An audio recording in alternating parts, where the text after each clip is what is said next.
Nos acompaña aquí en estudio, como siempre, todos los jueves a esta hora, el maestro Alfonso Zárate, periodista. Él escribe su columna Los usos del poder. La puede usted leer hoy, por cierto, en el periódico El Universal. También es presidente de Grupo Consultor Interdisciplinario, GCI, que es una firma especializada en estrategia y en comunicación política. Bienvenido. Vamos, leía con mucho interés tu columna esta mañana hablando del gran elector. A ver, ¿qué quisiste decir? ¿Que el presidente de la República nos está echando el tiempo hacia atrás para volver a las glorias del dedazo? Absolutamente. A ver, ¿cuáles son tus bases, tus argumentos? El presidente ha dicho muchas veces que ellos no son lo mismo de los anteriores. Ajá, sí. Pero no somos iguales. No somos iguales. Pero en el tema de la sucesión presidencial, que entre paréntesis yo diría que es el tema más apasionante del análisis político en nuestro país, durante casi todo el siglo XX vivimos una anomalía histórica. Esa anomalía consistía en que el titular del Ejecutivo se convertía en el gran elector. Las elecciones eran una simulación. Al final de cuentas era el presidente el que decidía quién iba a ser su sucesor y después toda la maquinaria político-electoral y la maquinaria del Estado garantizaban que llegara a la presidencia. Eso pensamos que se había acabado con Ernesto Zedillo, cuando Ernesto Zedillo no pudo convertir en candidato a su preferido y mucho menos pudo convertirlo en presidente de la República. Pero ¿qué? La Bastida. La Bastida. Uh-huh. ¿Cuáles eran, digamos, las características de aquellos años de preeminencia del PRI? Número uno, que el gran elector era el presidente de la República y que nadie le disputaba ese papel. Si alguien quería disputárselo, lo que ocurrió con los generales Francisco Serrano y Arnulfo R. Gómez, fueron asesinados. Entonces había que respetarle al jefe del Ejecutivo ese poder, esa atribución. En segundo lugar, que el presidente escogía a su sucesor dentro de los miembros de su equipo, de su gabinete. Los cardenales. Exacto, esa era la frase. La frase es, para ser papa había que ser cardenal. Uh-huh. Entonces, si no se era cardenal, no jugaban los gobernadores, no jugaban los líderes parlamentarios, solamente los miembros del gabinete. ¿Lo hacía de manera libérrima? No. El presidente tenía que pulsar el sentir de los grupos de poder en el país. ¿Cuáles eran esos grupos del poder? De 1920 a 1940, clarísimamente, los jefes militares con mando de tropa. Entonces, había que tomar la opinión de que no hubiera un veto, y como ocurrió con el caso de Francisco J. Mújica, en donde dijeron, a este no lo queremos, no queremos 6 años más de radicalismo y preferimos a Ávila Camacho. Pero después de 1940, quizás hasta 1960, la opinión que contaba, que era muy importante, era la de las organizaciones sociales, campesinas, pero fundamentalmente obreras. Y a partir de la década de los 60, Pepe, 62, cuando se crea el Consejo Mexicano de Hombres de Negocios, esos son un factor importantísimo. Y cada 6 años acuden al presidente de la República y le solicitan la autorización para invitar a su mesa a los secretarios A, B y C. Con lo cual, los hombres del poder económico le estaban diciendo al presidente, para nosotros la sucesión está entre estos 3. Y el presidente, para afirmar su poder, decía sí, pero invite también a X, Y. Y entonces, estos 5 acudían al comedor del Consejo Mexicano de Hombres de Negocios y pasaban un examen a título de suficiencia. Todos eran amigos, obviamente que conocían muy bien al secretario de Hacienda y al de Gobernación, pero ese día de la auscultación le preguntaban, oye, ¿y a quién nombrarías en Hacienda? Oye, ¿y cómo atenderías este problema? Y después de eso regresaban con el presidente y le decían, señor presidente, qué bien vimos a los secretarios B, C y X.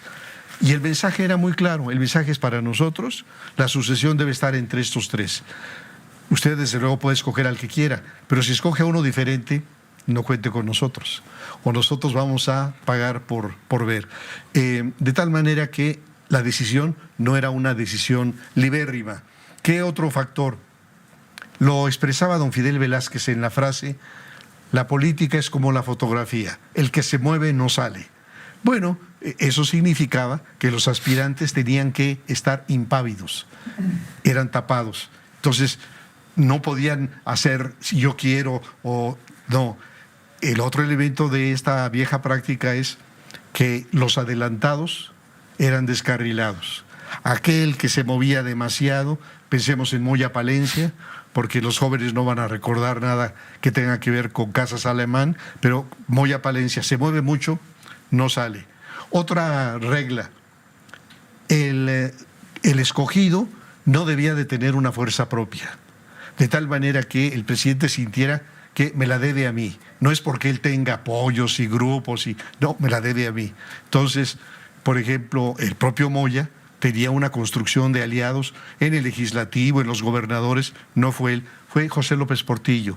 Y el propio Echeverría dice que lo escoge de alguna manera porque no tenía un grupo propio. Entonces, había detrás de eso la idea del maximato.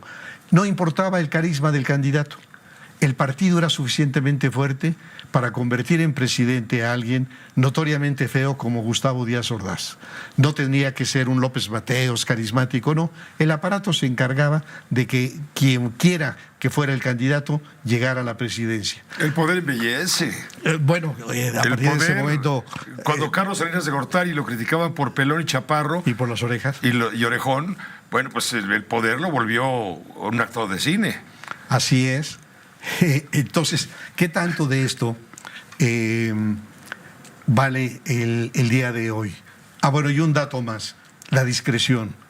Una vez que se pronunciaban las palabras mayores, el escogido tenía que guardar silencio y no podía comunicárselo a nadie, ni a su mujer. Y aquí hay una anécdota simpática, Pepe, porque recibe las palabras mayores y llega a su casa y no resiste. ¿Quién? El personaje X no resiste la tentación y le dice a su mujer en clave: mujer, próximamente vas a hacer el amor con el señor presidente de la República. Y entonces ella le respondió: oye, ¿yo tengo que ir a Los Pinos o él viene para acá? ¿No? Entonces, muy simpática la anécdota. Ahora, AMLO vuelve a ser el gran elector, cuando menos dentro de su partido. No hay nadie que le dispute a Andrés Manuel la decisión de quién es el nuevo. Él mismo adelantó la sucesión, lo que no ocurría en los viejos años del PRI. ¿Recuerdas que en los años del PRI el presidente manejaba los tiempos y decía: esto se empieza a alborotar después del 5º informe de gobierno? ¿Por qué después del 5º informe de gobierno? Pues por dos razones principales. La primera, porque sabía el gran elector que una vez que hubiera candidato, su poder declinaba. Viene el ocaso, claro. Y lo segundo, porque si lo adelantaba mucho, se prestaba a que fuera golpeado de tal manera que pudieran debilitarlo. Así que bueno, pues ahora el presidente decidió adelantar de una manera muy importante la sucesión. Yo diría también vulgarizó el proceso. Un comentario rápido. Don Adolfo Ruiz Cortines, cuando asume cuál es el papel del gran elector, lo dice de esta manera: corresponde al presidente de la República la grave responsabilidad de interpretar lo que quiere el pueblo de México. Y López Obrador dice: son corcholatas y yo soy el destapador.